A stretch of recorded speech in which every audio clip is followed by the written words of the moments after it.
All right, did you know more older Americans are working now than ever before? In this segment, Evan Armour connects with a representative from AARP who reveals new data on the job market and has tips for job seekers over 50. Here's that conversation. Looking for a job can be tough for anyone, but professionals in their 50s, 60s, even 70s may face some unique challenges. Joining us now with a look at the current job market, plus some tips for job seekers over 50, is Carly Roskowski with AARP. Good morning, Carly. Thank you so much for being with us here on Virginia this morning. Thanks so much for having me. Well, first, let's talk about what that job landscape looks like and what advice you can offer for maybe some older Americans who are looking for a job this year. Yeah, we're still in a really tight labor market with historically low unemployment rates. There are more job openings than there are people looking for work. And our recent survey, where we asked people 50 and older if they're looking to switch jobs in 2025, and 24% said yes, which is 10% increase from last year.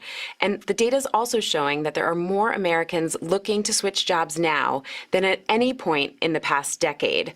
Making more money is the main reason, but we're also seeing they want more flexible work arrangements and they want work that's meaningful.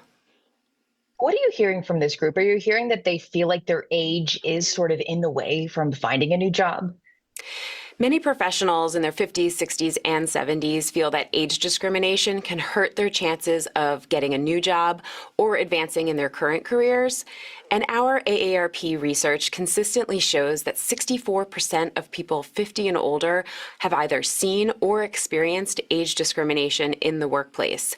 But given the tight labor market and employers' need for talent, it does make great business sense for employers to hire older, experienced workers. And research shows that over 77% of all workers value the skills and experience that their older colleagues bring to the job. I know that AARP is trying to help people in this situation. What are some of the things that you're doing? We're educating consumers on their rights and what they can do if they feel they've been discriminated against based on age. And we're educating employers, educating them on the value of older workers, the skills and experience that older workers bring to their organization, as well as what they can do to be more age inclusive. We also advocate on both the state and federal levels against age discrimination in the workplace. We know that the resume is such a huge part of this job seeking process. What are some tips that you might have for someone who's looking to update their resume this year? Older workers' resume should reflect their skills and not their age. So we recommend that the resume not be longer than 2 pages and that you highlight the last 10 to 15 years of relevant and recent experience.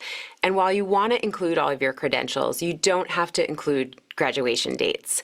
We recommend that you take off your street address, which is an outdated practice. And if you're hanging on to an old AOL or Hotmail email address, that you might want to consider upgrading to a more modern service like Gmail. Another best practice, which is good for all job seekers, is to bot-proof your resume. So some organizations are using these AI bots to scan resumes and sometimes eliminate candidates before they're even seen by a real person. And in order for your resume to bypass these bots or get past these digital gatekeepers, we recommend that you use industry-specific terms or keywords directly from the job listings that you're interested in. Those are some great suggestions for everyone. We also know that such a huge part of seeking a job is networking. Some people are just naturally so good at it. And for others, it's something that's, gives them a little bit of anxiety. What's your suggestion for why networking is such a big part of this? It's critical to any job search, and especially for older workers who do have a longer career that includes probably a longer and larger network. And if you talk to friends, family members, neighbors, even coworkers, let them know that you're looking for new job opportunities. And if you aren't on LinkedIn, now's a great time to join. Make sure that you include a recent professional profile photo and make sure that you fill out the skills section. So LinkedIn members that have listed 5 or more skills are 27 times more likely to be seen by a recruiter.